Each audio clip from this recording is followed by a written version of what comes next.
And if you have a car like this one that are higher off the ground, you might be the more vulnerable types of people for these thefts. Because of the wind, it's at my back right now.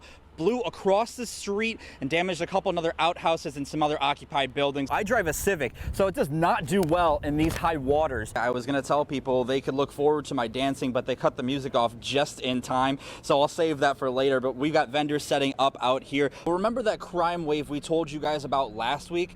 Well, police caught someone allegedly in the act of stealing a catalytic converter. They have these volunteers riding around in a high-rise vehicle. A buggy sits well above the water.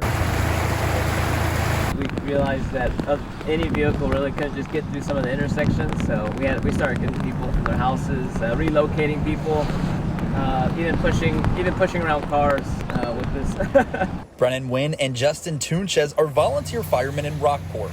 It's always good to give back to your community. That always helps you out, especially being with the fire department. You learn to give back to your community because they're the ones that fund us throughout the year, so it's always good to give back. Oddly enough, this isn't the first time they put the buggy to use like this. We were here during Harvey, so I mean the flooding wasn't as bad as it is right now, but we had a little bit of experience when it comes to natural disasters like this.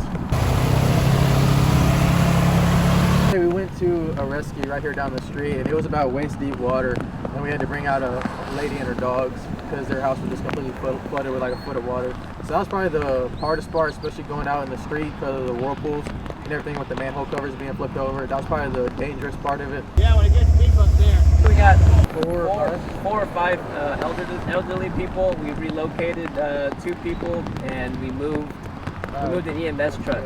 So that was cool. We did an EMS run for the EMS service here because they couldn't get to the nursing home, so we had to do a little quick transport for them.